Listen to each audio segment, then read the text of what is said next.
Call to order and roll call. Chair Goss, Present.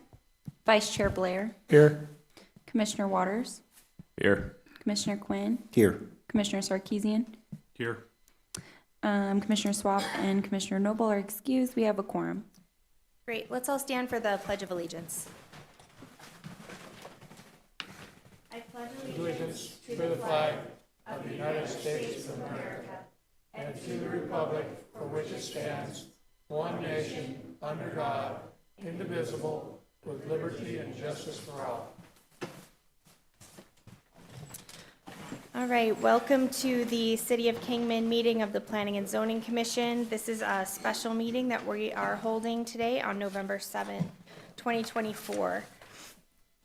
First, we start with consideration of public comments. Those wishing to address the commission should fill out request forms in advance. Comments from the public will be restricted to items not on the agenda.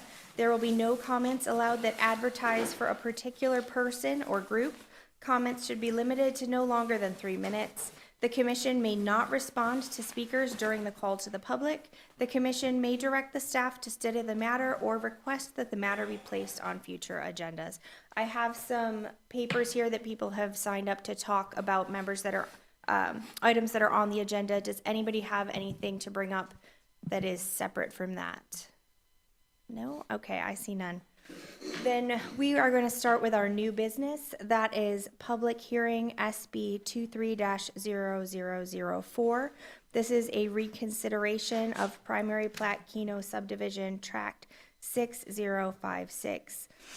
Reconsideration of SBS 23-0004 and conditions of approval for a preliminary subdivision plat and formerly Keno Ranch tract 1983-C. Petition of exemption associated with the subdivision of 2,012 acres into 96 single-family residential lots in the R-16 single-family residential zone.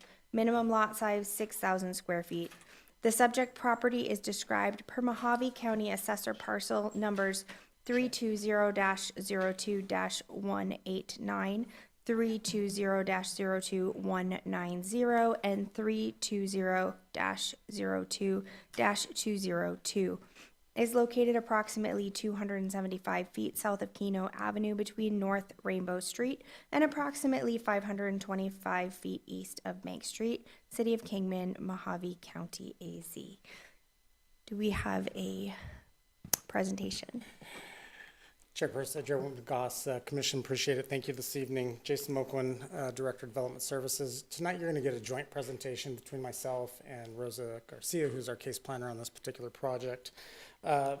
What I want to do is I want to kind of just paint the picture as to why we're here on a project that we'd actually seen previously. So with that, I will just jump in. This is an application on the behalf of Jed Noble for Canyon State Enterprises. This is an application for the Keno subdivision, tract 6056. This is an application for subdividing 20.12 acres into 96 lots for single-family residential purposes. So a little bit about the history. This site goes back quite a ways. Goes back to the early 2000s, April 2000. It was annexed into the city of Kingman. It was originally part of the Shangri-La neighborhood annexation, and at that time, the rural residential designation was the land use zoning that was established on the property. In March of 2004, the project site ultimately underwent a rezone along with some of the surrounding properties, and that changed it from rural residential to requiring a minimum lot size of 40,000 square feet to R1-6, which is still single family, requiring a minimum lot size of 6,000 square feet, as well as it established an R2 low density multifamily designation on the site. And not listed here, but also it established a commercial designation for a portion of the site. At that same time, the Keno Ranch subdivision was moving through the subdivision process as well. It consisted of 5 development phases, 111 lots for single-family purposes, 20 lots for low-density multifamily residential, and 10 lots for commercial purposes. October 2005, the final plat for Phase A was recorded. This was the only portion of the original Keno Ranch subdivision that was recorded and constructed. May 2006, they did receive a one-year extension. It was granted. However, come May of 2007, Phases B and C were never finalized or recorded, and ultimately it allowed for the preliminary plat to expire. That's how we get back to where we are today. So earlier in 2023, original Phase C, part of the Keno Ranch subdivision tract 1983, came back before staff. In 2023, it was resubmitted, and ultimately became before the Planning Commission in March of 2024. The Planning Commission at that time did vote to approve the new preliminary plat by a vote of 4-0. And then ultimately it went on to the City Council in April of 2024, where it was actually approved as well with a vote of 6-0. What was ultimately found out and determined by the hearings that took place just a couple months ago with respect to the exceptions that were being proposed, those exceptions were not included in the original preliminary plat, which was the reason why it was coming back before the Planning and Zoning Commission. At that meeting, we did hear from the public that they did not receive notice back in March of this year. And upon staff investigating the noticing of it, we found that it was put on the agenda. However, on one agenda, it was not a public hearing. On another agenda, it was a public hearing. Upon further investigation, we found that it was actually never posted on the site. The property owners within 300 feet did not receive a notice in the mail, and we did not post it in the newspaper. So on the behalf of the Development Services Department, we erred. And because of that, ultimately it renders those approvals that took place in March and April of this year as null. Brings us today where we're coming back. We're actually asking you to do a reconsideration of the preliminary plat that's back before you this evening. Nothing has changed since then. The exceptions still remain the same. They are being included in your review this evening. And should the commission find that it meets the requirements, then it would be a recommendation onto the onto the City Council for further review. And with that, I'm going to turn over the rest of the presentation to Rosa, who will actually go through the preliminary plat with you. I will be available for any questions should you have any afterwards. Great, thank you, Jason.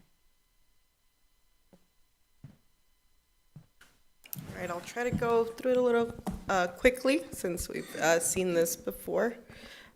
So here you have the subject area once again, site photos. The findings of fact, so these are similar to what we've had before you in the past. The area is 20.12 acres. It's vacant, zone R16, single family residential with the 6,000 square foot minimum lot size. The subject property is relatively fallow and flat. There are several public utilities that service the site, as you can see there. To access the site, you will go off of Keno, then south via Melody, then east and west on Daphne, and then south to Evans Street and Brook, respectively. Keno is a paved 2-lane roadway with an overall width of 45 feet. Melody, Evans, and Brook are improved, will be improved, and there's a 50-foot right-of-way site will be improved with the sidewalk, curb, and gutter, and it will be at 50 feet.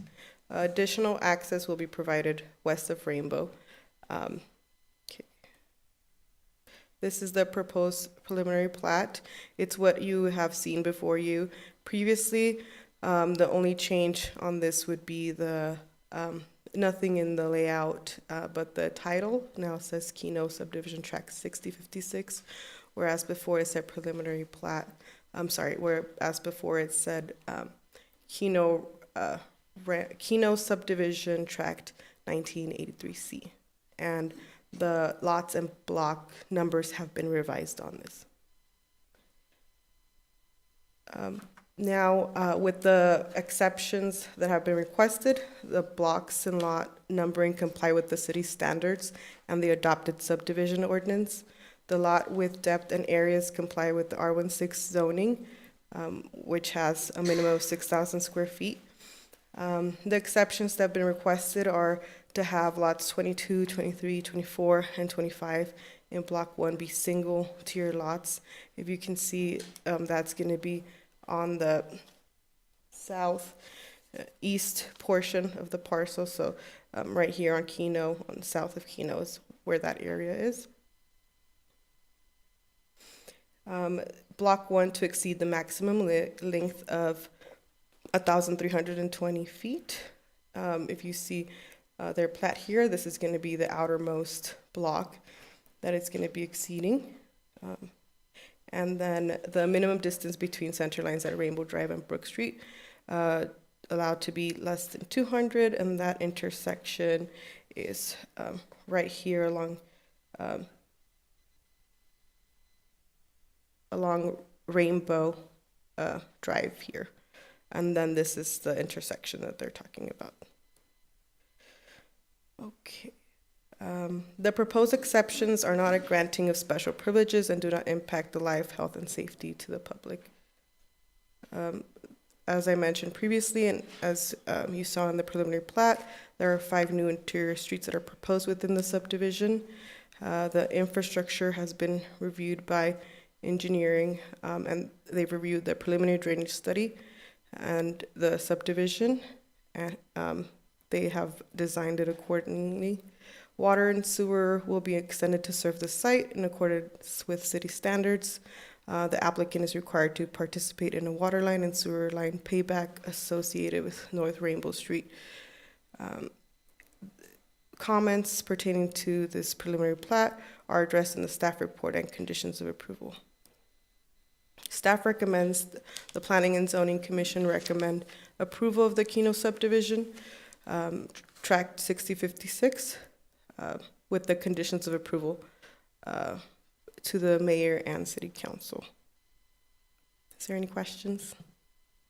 Do you have a question for Rosa? Yeah, Chair.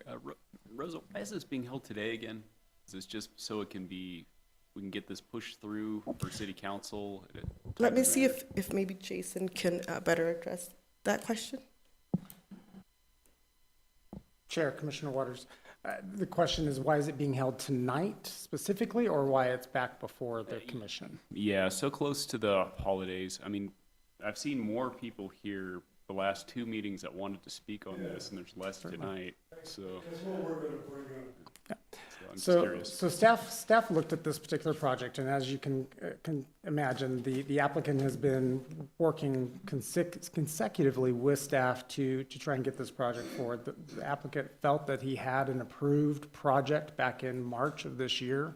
The delays on the behalf of the department have significantly delayed them in bringing this project forward and to fruition.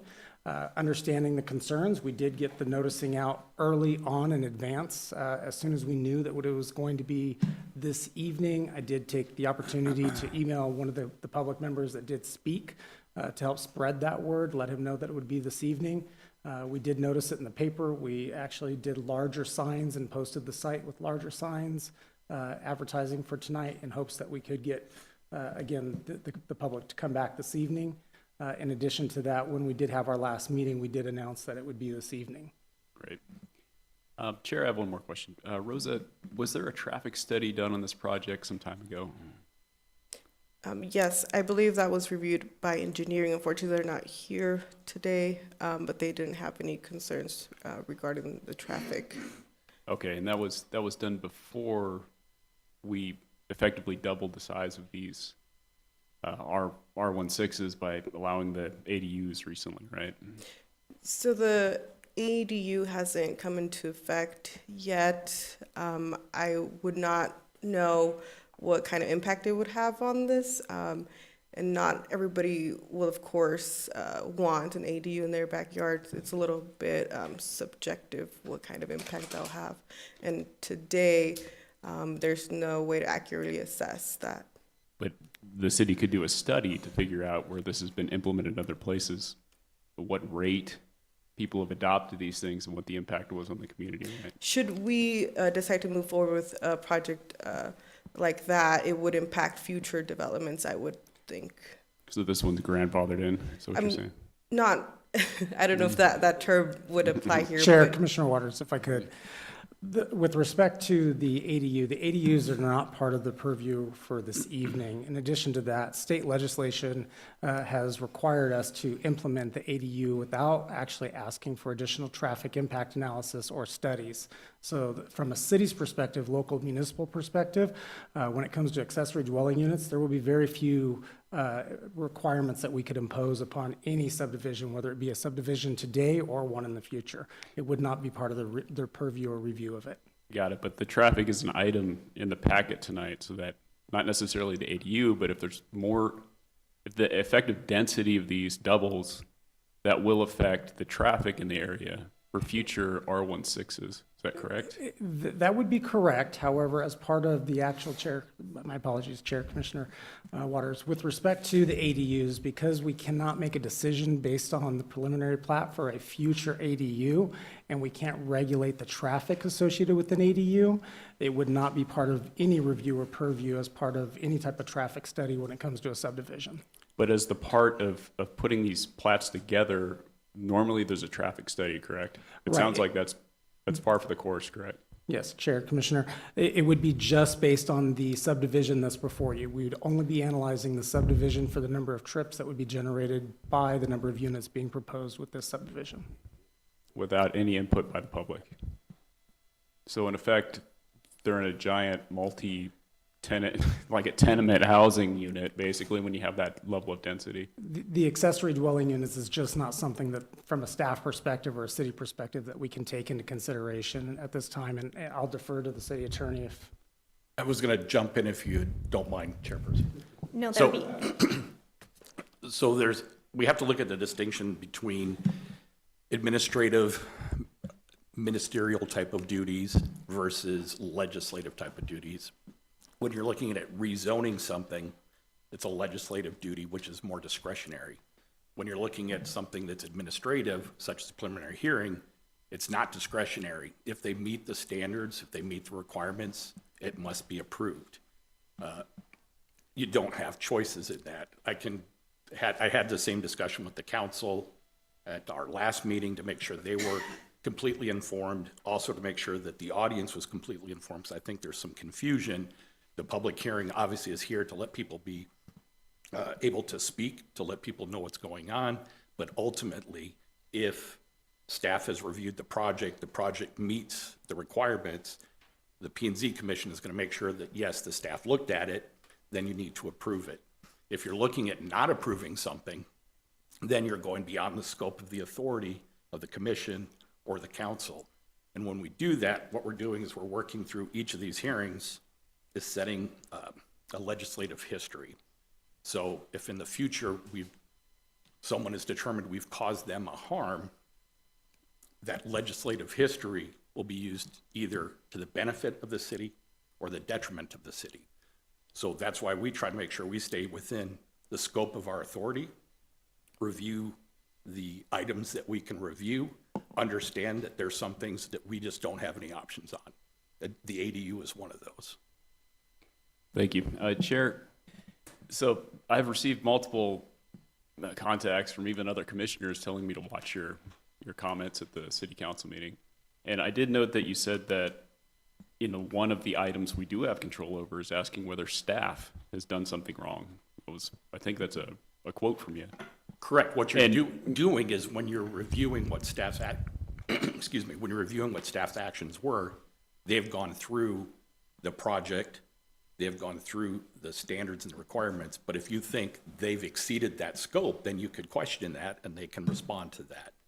Got it. Just as a commissioner, it puts us in a difficult position when we have multiple people coming before us complaining about density and things.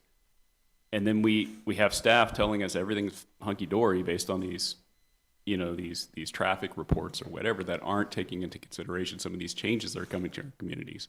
And Right. we have Scrivener's updates updating the way we handle the ADU units.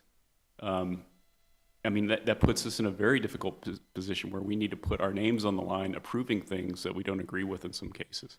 I'm not saying this particular development is, but in the future, I'd like to see the city take the density issues that the public keep complaining about over and over and over again to us more seriously, maybe by doing studies or something. Well, a study's not going to change that, because when you're looking at zoning, which is the legislative discretion you have, when some zoning has been set, which it has been, they get to build to that density, period. We don't have any choice in that. Thank you.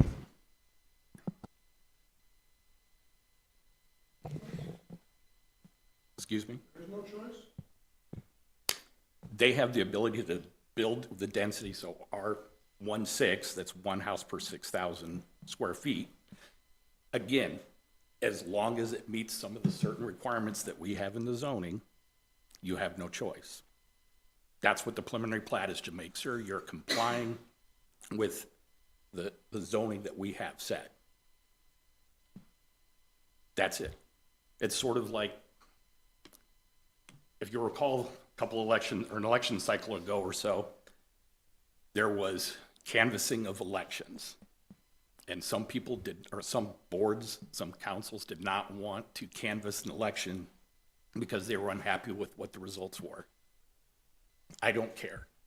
But they have to, by law, canvass the election and approve it. They have no choice. If they don't, they get sanctioned by the courts. In our situation, if they meet the zoning code, the staff's reviewed it, you review and make sure the staff hasn't made a mistake, then you have to make that decision. Otherwise, that's the detriment to the city in that legislative history that I get to deal with if we get sued.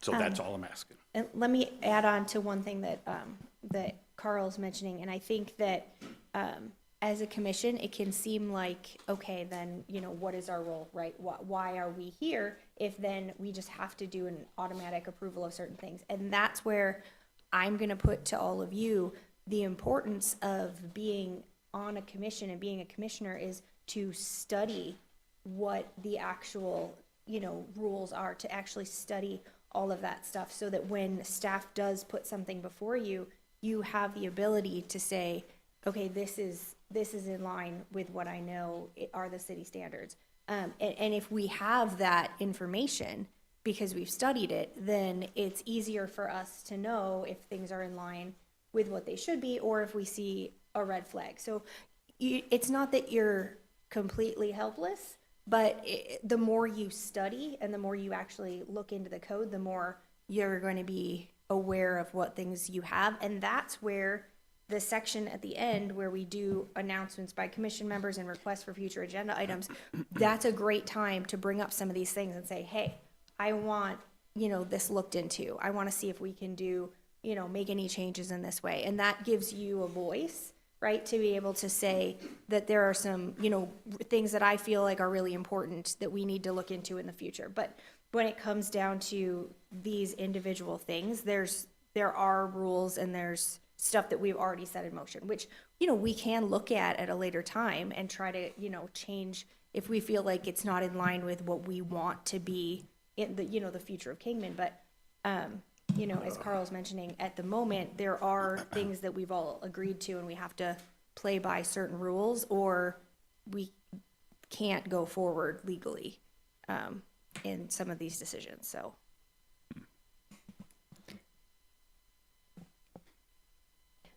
Does anybody have any more questions for Rosa? You are more than welcome to go sit down. All right, before I open us up for public discussion, Carl, do you have anything else that you want to say? No, if there's any questions, I know I'm sometimes a little abrupt when I describe these types of situations, but I just like to, you know, there's situations that that I have to do that I don't necessarily like to do, but sometimes we're put in a position where we're just following a process. You said it really well. Make sure you understand the roles and responsibilities. Make sure you understand the packet completely. Review it to make sure that staff ticked off all the boxes. And that's kind of where you're here for this one. When it comes to a rezoning, that's a whole different story. That's legislative, that's discretionary. Then we have more abilities to make those decisions. But here, that legislative function, that density has been set. It's already done. Okay, thank you very much. All right, I am going to open us up now for public comment. I have a couple. I know that we have the project manager here as well. Do you want to say anything first, or do you want me to go to the public? I'm here to answer any questions. Okay, perfect. We'll call you up at the end then if anybody has any questions. So first, let me go with Gary Bolin. If you could just come up and state your name again for the record.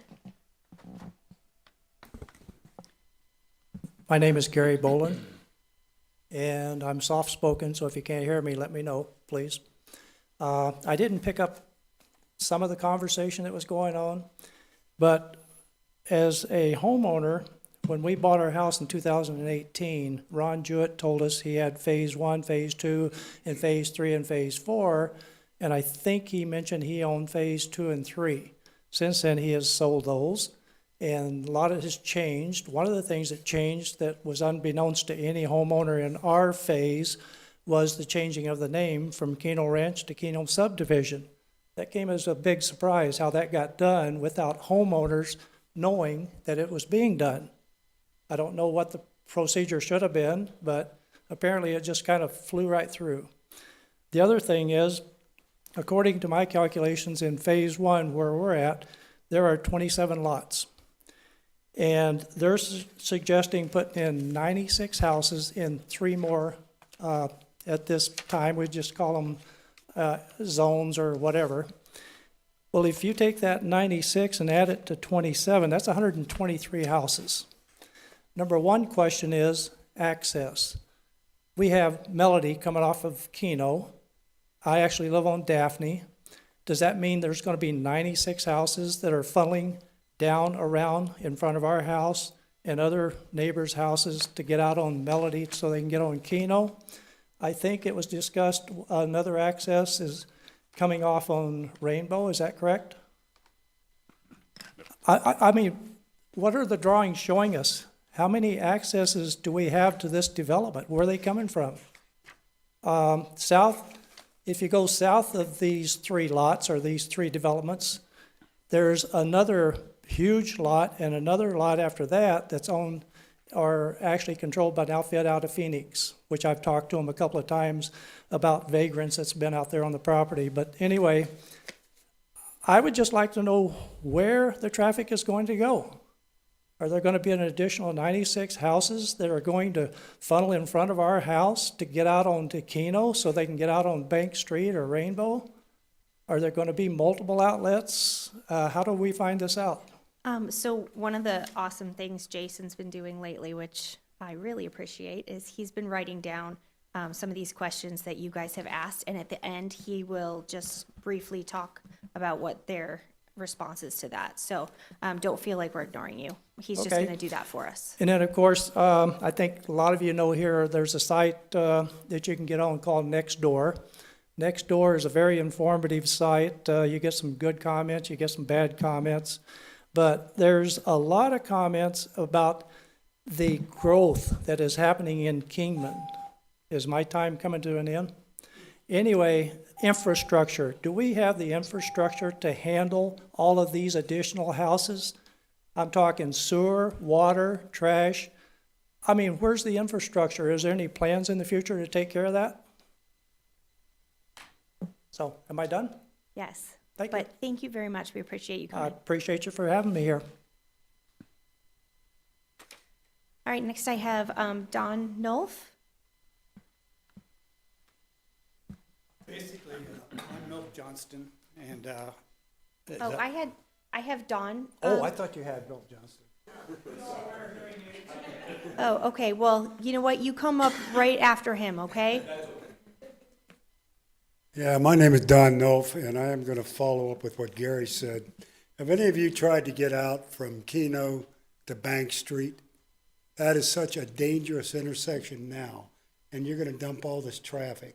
Try to get off of Rainbow to Airway. You can't do it. You sit there, and it's you people. What have you done about that? Is there going to be a red light put up at Keno and Bank now to make that intersection safe? It's a wonder that nobody's got killed there yet. I walk, there's not even a crosswalk on that street. And you're gonna put on 96 more, how many more cars? At least 96 more. Probably twice that. Has anybody checked that? Has there been a traffic study done? How are you gonna take care of the traffic? You're gonna dump it all down on our little street? Now our street becomes totally unsafe with the way people drive in Kingman nowadays because the police can't even enforce it.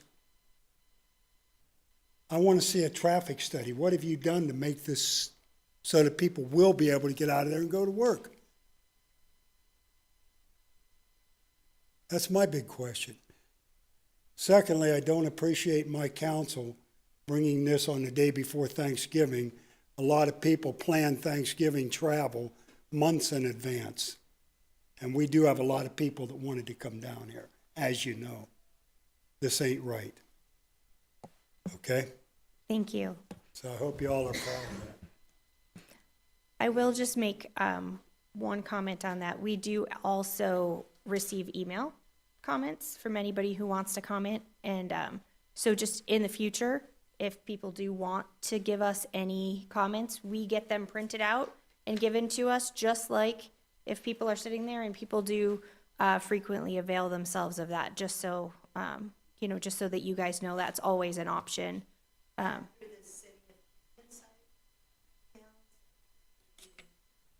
Yeah, there's info right on the site of how to get a hold of us, and or you can call and they'll give you whatever information you need. So just for future, if there's any issues that come up that you want to talk on that you're not going to be available for, just absolutely send us an email.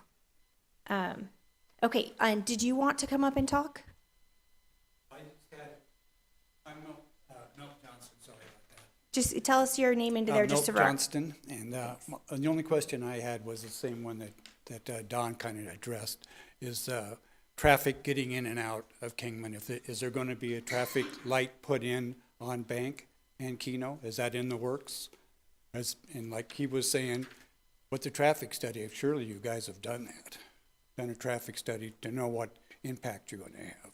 So those are my questions. Great, thank you so much. Jed, do you have anything you want to say? No? Okay. And does anybody else have anything that they want to tell us before I close this? All right, I'm going to close public comment then, and then Jason, can you just answer a few of these things, and maybe we can even, let people know where they can take a look at some of this information that you presented us? Certainly, Chair Goss, Commission, appreciate it, thank you.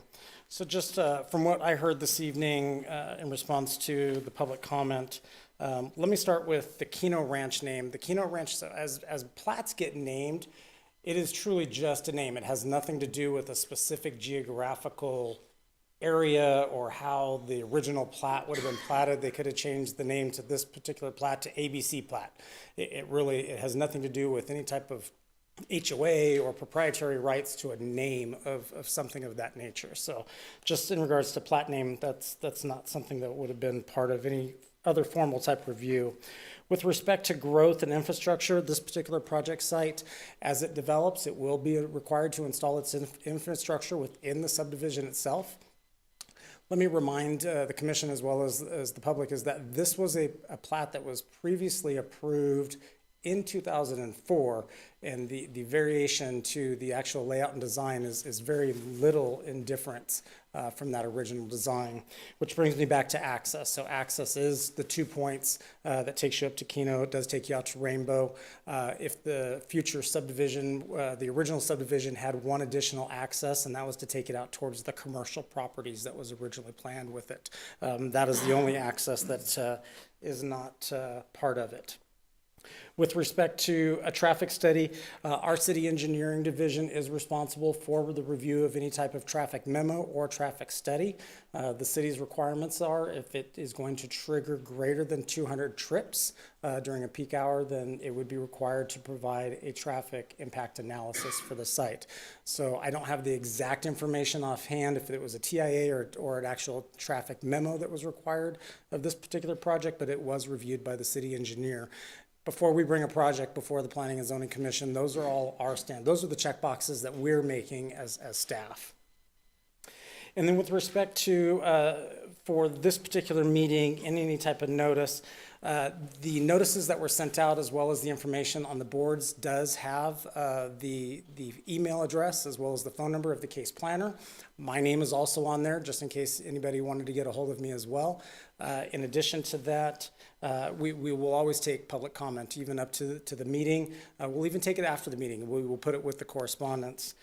And understanding that this was the day before a national holiday, this was advertised as a public hearing for tonight. It's also advertised as a public hearing before the December 3rd city council meeting. So understanding that maybe not everyone is here this evening, if anybody's watching or they get the word out, it will go back before the city council.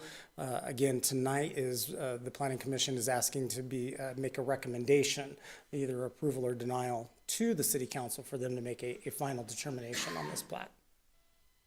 And I think that's all I had. Great, thank you, Jason. Thank you. All right, I'm going to open this up for commission discussion, and if anybody has anything that they want to mention.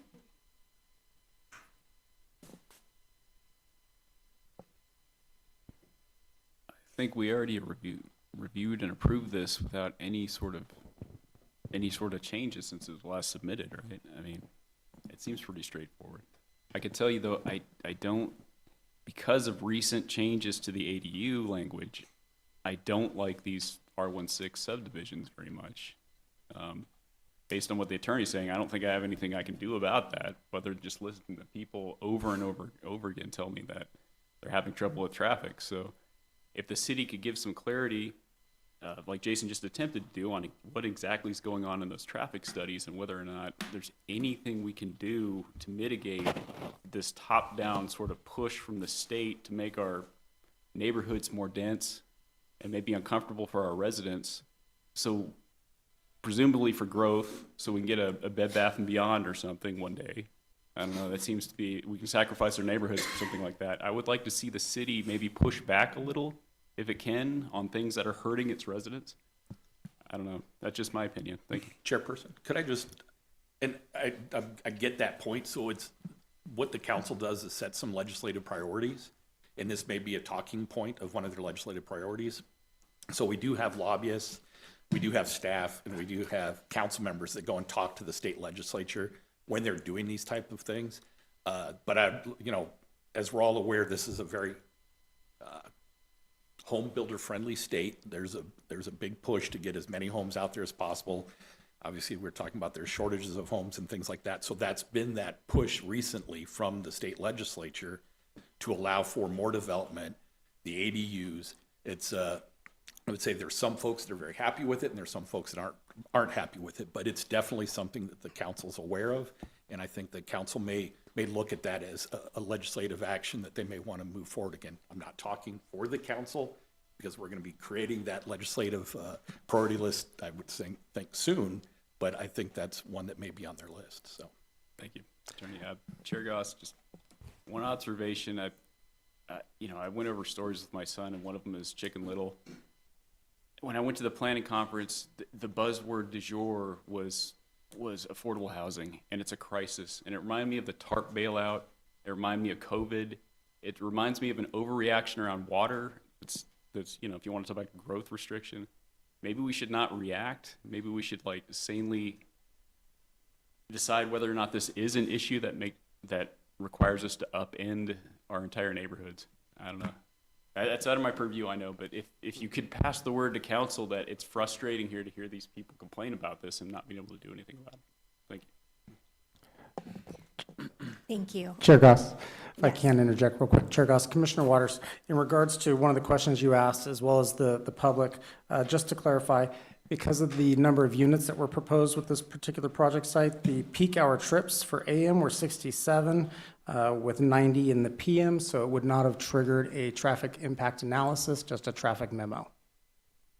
Chair Goss, Jason. So if you have 96 units, would it be safe to say there's more than one car per unit? I hardly know of any families that have one car per unit. Again, I'd like to know more about the traffic studies, what numbers are going into it, what metrics they're using. And we can certainly take that back to our engineering team. Thank you. ahead. No, I got something I want to bring up on their request for future, Okay. because the zoning, being on planning and zoning as long as I have in different times, I have a problem with these 50-foot streets. Even with the fire trucks, I can't believe they approve some of this, like the cul-de-sac, I know there are a couple times, they can't turn around in there. If you have cars on the street, you're lucky to get a vehicle down there unless a fire truck or an ambulance or police car. So I would like to see how we change the zoning on that. Okay. That's somewhat future. I will make sure I pause long enough at number 4 for all of you. Yeah, we've all got opinions. Do we have a motion, though, to make on this one? I'll do it. I'll move to approve SB 23-0004, reconsideration of preliminary plat Keno subdivision tract 6056, and conditions of approval 1 through 10, and requested exceptions as proposed to be recommended to the city council for approval 1 through 10, recommending approval to the city council, thereby subdividing 20.12 acres into 96 residential lots in the R1-6 zone. I'll second. We have a motion and a second. Can I get a roll call vote? Chair Goss, Approve. Vice Chair Blair, Approve. Commissioner Waters, Yes.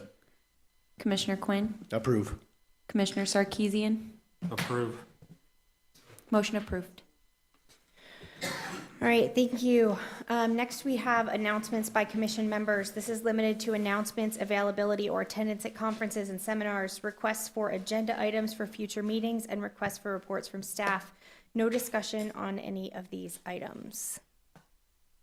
You can throw anything you want in right here. Or in number 4. Chair, I would like to request the Development Services Department to request from the engineers pretty detailed breakdown of how they're doing these traffic studies, just so that we can understand it, maybe through a presentation or something. Thank you. I'd like to have, I know that probably won't happen, but change the zoning from 50-foot wide 60 or 70, because you get cars or trucks parked on the street, and I don't see how the police and fire departments approve all this. Okay, do we have any more agenda items? Chair Request? Goss, if I can. Yep. Chair Goss, Commissioner. With respect to the roadway widths, I'll bring that back with our traffic aspect of it, because it's not tied to zoning, it's tied to actually the city street standards. So we'll address both at the same time. Thank you, Jason. All right, do we have any other updates from the commission? You're all coming back in January? All right. You, so- Chair? Well, we'll see what commission says, right? All right, well, thank you guys. I appreciate your time and everybody being here tonight. We are adjourned to you can ask as soon as we're done, just wrapping up the meeting here. Our next meeting that we're having here is January 8th. That is So there is no meeting in December. So we are adjourned.